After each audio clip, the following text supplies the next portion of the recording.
Hello! Today I will show you how to insert a drop-down menu in Google Sheets.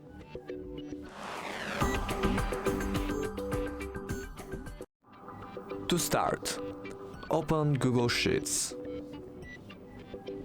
Then create new spreadsheet. Then pick the column where you want your spreadsheet to work. Then choose menu option and pick data validation. Here you can see cell range on which you are working. Then criteria. You can choose list of items, list from range, checkbox, text contents, and many others.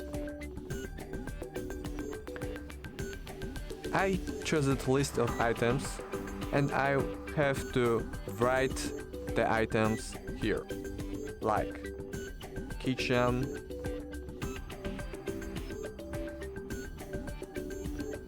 office,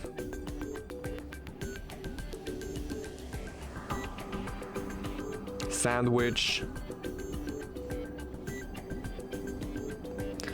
Then I can choose the appearance and on invalid data show warning or reject input. Then save. That's all. Thank you for watching. Make sure to subscribe.